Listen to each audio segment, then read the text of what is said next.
সুপ্রিয় শিক্ষার্থীবৃন্দ, কাটুলা city corporation বালিকা উচ্চ বিদ্যালয় কলেজের অনলাইন ক্লাসে তোমাদেরকে স্বাগতম। তোমরা নিশ্চয়ই সবাই অনেক ভালো আছো। আজকে আমি দশম শ্রেণীর জীববিজ্ঞান বিষয়ের নবম অধ্যায় নিয়ে তোমাদের সাথে আলোচনা করব, যার নাম হচ্ছে দৃঢ়তা প্রদান ও চলন। এখানে মানব কঙ্কাল নিয়ে তোমাদেরকে আলোচনা করা হয়েছে। তাহলে চলো আমরা শুরু করি। আচ্ছা, একটা ঘর বানাতে হলে তোমরা নিশ্চয়ই দেখেছো যে আগে একটা কাঠামো তৈরি করতে হয়, যেটা তোমার মাটির ভিতরে রড, তারপরে পিলার, ইট, সিমেন্ট, বালু দিয়ে করা হয়, কাঠামোটা তৈরি করা হয়। তারপরে হচ্ছে যে একটা পূর্ণ বাড়ির একটা আকৃতি আসে এবং ফাইনাল পার্টগুলো আসে। অর্থাৎ একটা বাড়ি করার আগে তোমার আগে ওই বাড়িটার একটা কাঠামো রেডি করা হয়, যেটা করা হয় রড দিয়ে, ইট, সিমেন্ট এগুলো দিয়ে ওই বাড়িটার কাঠামো তৈরি করা হয়। ঠিক তেমনি আমাদের দেহের কাঠামো হলো কঙ্কাল বা স্কেলেটন, যা আমাদের দেহকে দৃঢ়তা প্রদান করে, আমাদের চলনে সহায়তা করে, এমন আমাদের দেহের ভার বহন, নড়াচড়া এবং চলাচলেও সহায়তা করে এই কঙ্কাল, যেটা আমাদের একদম ভেতরের পার্টে থাকে। আমাদের দেহের একদম ভেতরের অংশটাই হচ্ছে যে কঙ্কাল বা কঙ্কালতন্ত্র। কঙ্কালতন্ত্র হচ্ছে যে তোমার যেই তন্ত্র দেহের কাঠামো গঠন করে, নির্দিষ্ট আকৃতিতে এবং বিভিন্ন অঙ্গকে বাহিরের আঘাত থেকে রক্ষা করে এবং চলনে সাহায্য করে, তাকে কঙ্কালতন্ত্র বলা হয়। বাহিরের আঘাত থেকে কিভাবে রক্ষা করে? যেমন ফুসফুস, হৃৎপিণ্ড, তারপরে আমাদের মস্তিষ্কের ভেতরও মস্তিষ্ক, এগুলা হচ্ছে খুব নাজুক অঙ্গ বা খুব সেন্সিটিভ অঙ্গ, এবং এগুলা কঙ্কালের ভেতরে থাকার কারণে কিন্তু এই সমস্ত নাজুক অঙ্গগুলা তোমার বাহিরের আঘাত থেকে রক্ষা পায়, এবং আমাদের চলাচলে নাড়াচাড়া করতেও কিন্তু এই কঙ্কাল সাহায্য করে। আমাদের দেহের ভিতরে প্রায় ছোট বড় মিলে প্রায় 206টি অস্থি রয়েছে। আমি আগে একটু বলে রাখি যে কঙ্কাল তোমার অস্থি এবং তরুণাস্থি, এই দুটা অংশ থাকে কঙ্কালে। অস্থি এবং তরুণাস্থি নিয়ে কঙ্কাল গঠিত, এবং আমাদের দেহের ভিতরে প্রায় ছোট বড় মিলিয়ে প্রায় 206টি অস্থি থাকে। আমাদের দেহের কোমল অংশগুলা, যে আমি তোমাদেরকে বললাম, হৃৎপিণ্ড, ফুসফুস, পাকস্থলী, মস্তিষ্ক, এগুলো তোমার অস্থির আবরণের ভিতরে সুরক্ষিত থাকে। তোমরা যখন মুরগির হাড় খাও, ঠিক আছে, হাড়ের ভিতরে সাপোজ মুরগির রানের যে পিসটা আছে, তার উপরের অংশে একটা কুড়মুড়ে একটা অংশ থাকে, আর মুরগির ওই হাড়ের ওই কুড়মুড়ে অংশটাই হচ্ছে যে তোমার তরুণাস্থি, আর বাকি অংশটা হচ্ছে যে অস্থি বা হাড়। ঠিক আছে, তাহলে মানব কঙ্কালের দুটো অংশ থাকে, একটা হচ্ছে অস্থি এবং তরুণাস্থি জানলাম, এবং অস্থি আমাদের ছোট বড় প্রায় 206টা অস্থি আমাদের একটা পূর্ণবয়স্ক মানুষের শরীরে থাকে। এবং এই কঙ্কালতন্ত্রকে দুটি ভাগে ভাগ করা যায়। একটা হচ্ছে বহিঃকঙ্কাল আর একটা হচ্ছে অন্তঃকঙ্কাল। বহিঃকঙ্কালটা হচ্ছে যে আমাদের নখ, চুল, তারপরে লোম বা আমাদের উপরের ত্বকের যে অংশটা, সেটা হচ্ছে যে বহিঃকঙ্কাল নিয়ে গঠিত। আমাদের নখ, চুল, লোম এগুলো হচ্ছে বহিঃকঙ্কালের অন্তর্ভুক্ত। আর অন্তঃকঙ্কালটা হচ্ছে মূলত আমাদের শরীরের ভেতরকার কঙ্কালের অংশগুলো বোঝানো হয়েছে, যে যা আমরা বাহিরে থেকে দেখতে পাই না, ভেতরে থাকে। যেমন আমাদের ফুসফুস, হৃৎপিণ্ড, এগুলোকে আমরা বাহিরে থেকে দেখতে পারি না। ফুসফুস, হৃৎপিণ্ড, পাকস্থলী, মস্তিষ্ক, অন্ত্র, এগুলো হচ্ছে যে তোমার অন্তঃকঙ্কালের অংশ। তোমাদের বইতে একটা মানব কঙ্কাল আঁকা হয়েছে। তোমরা এসএসসি লেভেলে শুধু এই কঙ্কালগুলোর নাম, কোথায় কোন অংশটা থাকে, বা কোন অংশের কঙ্কালকে বা কোন অংশের অস্থিকে কি বলা হয়, কি নামে ডাকা হয়, তোমরা এগুলো একটু জেনে রাখবা। এটা তোমাদের জেনে রাখাটা দরকার তোমাদের জন্যই। এখানে দেখতে পাচ্ছ তোমরা, বইটা যদি একটু খেয়াল করো, যে মাথার যে হাড়টা আছে বা কঙ্কালটা আছে, তাকে বলা হয় করোটি। অর্থাৎ করোটির ভিতরে আমাদের মস্তিষ্ক সুরক্ষিত থাকে। তারপরে হচ্ছে যে আমাদের বুকের যে বুকের যে কঙ্কালটা রয়েছে তাকে বলা হয় বক্ষপিঞ্জর, ঠিক আছে। বক্ষপিঞ্জরে থাকে স্টার্নাম, এই যে মাঝখানের অংশটা হচ্ছে স্টার্নাম, আর এই যে রো আকৃতির জিনিসগুলো দেখতে পাচ্ছ এগুলাকে বলা হয় পরশুকা, ঠিক আছে। তারপরে হচ্ছে যে মেরুদণ্ডের কথা তোমরা সবাই জানো যে মেরুদণ্ডের ভিতরে 7টি কশেরুকা থাকে, আর মেরুদণ্ডের শেষ এই অংশটা, মেরুদণ্ড যে প্রান্তে গিয়ে শেষ হয় এই অংশটাকে বলা হয় শ্রোণী চক্র, যেখানে তোমার পিউভিস, ইলিয়াম, স্যাক্রাম ইত্যাদি অংশ থাকে। এরপরে আমরা যদি হাতের দিকটা খেয়াল করি, আমাদের উপরে যে বাহুটা আছে মানে কাঁধ থেকে কাঁধের শেষ প্রান্ত থেকে শুরু হয়ে যে বাহুটা আছে সেটা তোমার হিউমেরাস নিয়ে তৈরি। এরপরে হাতের কনুইয়ের পর থেকে তোমার রেডিয়াস এবং আলনা নিয়ে তৈরি। এরপরে আমাদের যে কবজির অংশটা আছে এই কবজির অংশটাকে বলা হয় কার্পাল, আর হাতের তালুর যে হাড়টা রয়েছে বা যে কঙ্কালটা রয়েছে তাকে বলা হয় তোমার মেটাকার্পাল, আর আঙ্গুলের অংশগুলাকে বলা হয় ফ্যালাঞ্জেস। তাহলে হিউমারাস হচ্ছে যে বাহুর যে অংশটা তাকে বলা হয়। এরপর হচ্ছে কনুইয়ের পর থেকে যে অংশটা শুরু হয় সেটা রেডিয়াস এবং আলনা দিয়ে তৈরি। তারপর হাতের কবজিতে যে কঙ্কালটা থাকে সেটাকে বলা হয় তোমার কার্পাল, হাতের তালুতে থাকে মেটাকার্পাল, আঙ্গুলে থাকে ফ্যালাঞ্জেস। ঠিক একইভাবে তোমার শ্রোণী চক্রের পরে আমাদের পায়ের উপরের অংশে যেই হাড়টা থাকে বা যে অস্থিটা থাকে সেটাকে বলা হয় তোমার ফিমার। এরপরে তোমরা সবাই জানো যে আমাদের হাঁটুর উপরে একটা গোল একটা অংশ থাকে, হাঁটুর ঠিক উপরের সাইডে, এইটাকে বলা হয় প্যাটেলা। এই গোল যে অংশটা দেখতে পাচ্ছ এইটা হচ্ছে প্যাটেলা। এরপরে অংশটু টিবিয়া এবং ফিবুলা নিয়ে তৈরি, মানে হাঁটুর যে অংশটা সেটা হচ্ছে টিবিয়া এবং ফিবুলা নিয়ে তৈরি। ঠিক হাতের মতনই আমাদের পায়ের যে গোড়ালি, সেই গোড়ালিটাকে বলা হয়, গোড়ালির যে অংশটা সেটা হচ্ছে টার্সাল নিয়ে তৈরি। পায়ের যে উপরের পাতা বা আছে সেটা হচ্ছে যে মেটাটার্সাল, এবং হাতের মতন পায়ের আঙ্গুলগুলো ফ্যালাঞ্জেস নিয়ে তৈরি। তোমরা এই কঙ্কাল বিভিন্ন অংশগুলোর নাম এবং কোথায় কোনটা থাকে সেটা অবশ্যই একটু বই থেকে দেখে ভালো করে পড়বা। এটা তোমাদের জন্য মনে রাখা খুব একটা কঠিন কিছু না। এসএসসি লেভেলে তোমরা এইটুকুন মনে রাখলেই যথেষ্ট, এর চেয়ে বেশি কিছু জানার দরকার নেই। এখানে তোমাদের এই অধ্যায়ে খুব বেসিক কিছু জিনিস নিয়ে আলোচনা করা হয়েছে, কিন্তু এগুলো যদি এক একটা টপিকস নিয়ে আলোচনা করা যায় তাহলে এক একটা চ্যাপ্টার করা যাবে, ঠিক আছে। এখানে জাস্ট তোমাদের বেসিক কিছু ধারণা তোমাদেরকে দেওয়া হয়েছে এই চ্যাপ্টারে। এখন কঙ্কালের কাজ আমরা কিন্তু প্রথমেই বলে ফেলেছি। কঙ্কালের কাজ হচ্ছে যে আমাদের দেহের কাঠামো গঠন করা, মানব দেহকে একটা নির্দিষ্ট আকৃতি প্রদান করা বা নির্দিষ্ট একটা কাঠামো তৈরি করা, বা আমাদের বিভিন্ন অঙ্গগুলোর সাথে উপরের যে অঙ্গ নিচের অঙ্গগুলোর মধ্যকার সংযুক্তি স্থাপন করা। এরপর হচ্ছে রক্ষণাবেক্ষণ এবং ভার বহন করা। আমাদের মস্তিষ্ক তোমার করটির মধ্যে সুরক্ষিত থাকে, ঠিক তেমনি মেরুরজ্জের ভিতরে মেরুদণ্ড সুরক্ষিত থাকে, হৃৎপিণ্ড এবং ফুসফুস বক্ষ গহ্বর বা বক্ষ পিঞ্জরের ভিতরে নিরাপদ আশ্রয়ে থাকে। তাহলে কঙ্কালের আরেকটা গুরুত্বপূর্ণ কাজ হচ্ছে রক্ষণাবেক্ষণ করা এবং ভার বহন করা। এছাড়াও আমাদের নড়াচড়া, হাত পা চলাচল বা আমাদের নড়াচড়াতেও কিন্তু কঙ্কাল তন্ত্রের একটা গুরুত্বপূর্ণ ভূমিকা বা কঙ্কালের একটা গুরুত্বপূর্ণ ভূমিকা রয়েছে।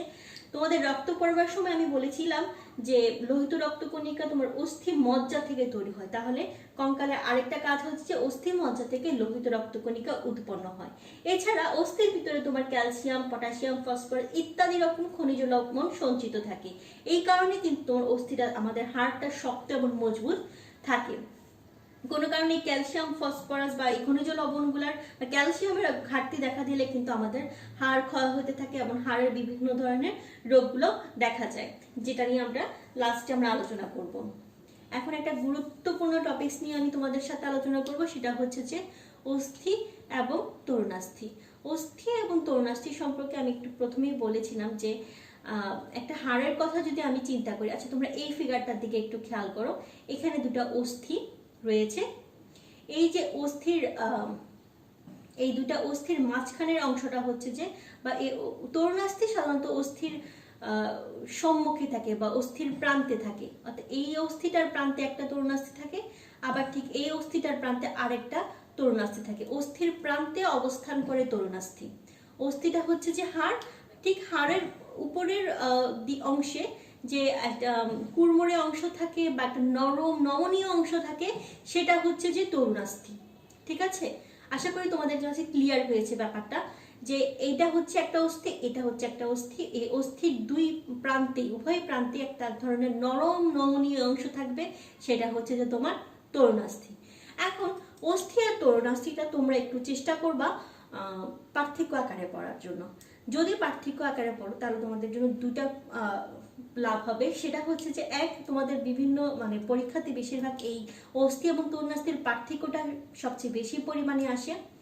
তারপরে 2 নম্বর লাভটা হবে যে তোমরা অস্থি এবং তরুণাস্থির বৈশিষ্ট্যগুলো তোমাদের জানা হয়ে যাবে। পার্থক্যগুলো যদি তোমরা মুখস্থ করো তাহলে অস্থি আর তরুণাস্থির বৈশিষ্ট্য যদি তোমাদেরকে লিখতে বলে সেটা লেখা তোমাদের জন্য একদম ইজি হয়ে যাবে। আর অস্থি আর তরুণাস্থি সম্পর্কে একটা ডিটেলস ধারণা বা একটা বেসিক ধারণা কিন্তু তোমরা এই পার্থক্য থেকে পেয়ে যাবা। তাই তোমরা চেষ্টা করবা এই অস্থি এবং তরুণাস্থিটা পার্থক্য আকারে পড়ার জন্য। মানে অবশ্যই তোমরা পার্থক্য আকারেই পড়বা, যে পার্থক্যটা তোমাদের বইতে দেওয়া নেই কিন্তু আমি তোমাদের জন্য একটু সাজিয়ে রেখেছি। তোমরা আমার এই পার্থক্যটার একটা স্ক্রিনশট অবশ্যই তোমরা নিয়ে রাখবা এবং খাতায় লিখে ফেলবা সেটা। তাহলে চলো আমরা অস্থি এবং তরুণাস্থির পার্থক্যগুলো একটু জানি। প্রথমেই হচ্ছে যে অস্থি এবং তরুণাস্থির পার্থক্য বলবো সংজ্ঞা। সংজ্ঞাতে বলবো যে অস্থি হচ্ছে যোজক কলার রূপান্তরিত রূপ, আর তরুণাস্থি হচ্ছে যোজক কলার ভিন্ন রূপ। এই যোজক কলাটা কিন্তু তোমরা 2 নম্বর চ্যাপ্টারে খুব ডিটেলসে তোমাদেরকে বলা হয়েছে যে যোজক কলা হচ্ছে যে বা কানেকটিভ টিস্যু হচ্ছে যে যেই টিস্যুতে তোমার মাতৃকা বা ম্যাট্রিক্সের পরিমাণ বেশি থাকে কিন্তু কোষের সংখ্যা কম থাকে, সেটা হচ্ছে যে তাকে বলা হয় যোজক কলা। তোমরা 2 নম্বর চ্যাপ্টারটা আরেকবার একটু রিমাইন্ডার করে নেবা, ওইখানে তোমাদের যোজক কলা সম্পর্কে খুব ডিটেলসে বলা হয়েছে। ঠিক আছে, মাতৃকা বা ম্যাট্রিক্সটা কি? মাতৃকা বা ম্যাট্রিক্সটা হচ্ছে যে এক ধরনের জেলি টাইপস সাবস্টেন্স, যেটা তোমার যোজক কলাতে একটু বেশি পরিমাণে থাকে এবং যোজক কলার ভিতরে কোষের সংখ্যাটা কম থাকে। তাহলে অস্থি হচ্ছে কি? যোজক কলার রূপান্তরিত রূপ, আর তরুণাস্থি হচ্ছে যোজক কলার ভিন্ন রূপ। অস্থির প্রকৃতি হচ্ছে, অস্থি হচ্ছে দৃঢ় এবং শক্ত, যেহেতু কঠিন তাই অস্থি ভঙ্গুর এবং অনমনীয়। অস্থি হচ্ছে যে দৃঢ়, শক্ত, ভঙ্গুর এবং অনমনীয়। আর তরুণাস্থি হচ্ছে যে আমি আগেই বলেছি অস্থির প্রান্তে থাকে তরুণাস্থি, যেটা অনেকটা কুড়মুড়ে হয়, নরম হয়। তাহলে তরুণাস্থি হচ্ছে যে কোমল, নমনীয়। আর একটা জিনিস হচ্ছে যে স্থিতিস্থাপক। ঠিক আছে, যেমন স্থিতিস্থাপকতা মানে কি? স্থিতিস্থাপকতা মানে হচ্ছে যে একটা রবারকে যদি টেনে ধরো তাহলে সে তোমার দিকে আসবে, আবার যদি ছেড়ে দাও সে কিন্তু আগের জায়গায় ফিরে যাবে। এটাই হচ্ছে স্থিতিস্থাপকতা, যেটা তরুণাস্থির ভিতরে থাকে কিন্তু অস্থিতে থাকে না। অর্থাৎ তরুণাস্থি অস্থির মতন অতটা শক্ত না এবং অস্থির মতন অতটা দৃঢ় প্রকৃতিরও না। তরুণাস্থি হচ্ছে কোমল প্রকৃতির এবং নমনীয় প্রকৃতির। ঠিক আছে, এবার মাতৃকা বা ম্যাট্রিক্সের কথা আমি প্রথমেই বলেছিলাম। তাহলে অস্থির মাতৃকায় বিভিন্ন রকমের জৈব অজৈব পদার্থ থাকে। এই জৈব পদার্থ 40% থাকে জৈব পদার্থ এবং অজৈব পদার্থ থাকে 60%। জৈব পদার্থগুলোর মধ্যে থাকে ক্যালসিয়াম, সোডিয়াম, পটাশিয়াম ইত্যাদি খনিজ লবণ। আর তরুণাস্থির মাতৃকা এক ধরনের কন্ড্রিন নামক পদার্থ দিয়ে তৈরি। তরুণাস্থির মাতৃকা কন্ড্রিন নামক পদার্থ দিয়ে তৈরি। অস্থির যে কোষগুলা থাকে, অস্থির কোষগুলা মাতৃকার মধ্যে তোমার ছড়ানো অবস্থায় থাকে। এই কোষগুলাকে বলা হয় অস্টিওব্লাস্ট। অস্টিওটা অস্থির সাথে সংযুক্ত, রিলেটেড, এই জন্য অস্থির এই কোষগুলাকে অস্টিওব্লাস্ট বা অস্টিওসাইট বলা হয়। আর তরুণাস্থির কোষগুলাকে বলা হয় কন্ড্রিওব্লাস্ট বা কন্ড্রিওসাইট। অস্থির আবরণ, প্রত্যেকটা জিনিস একটা আবরণ দিয়ে ঢাকা থাকে।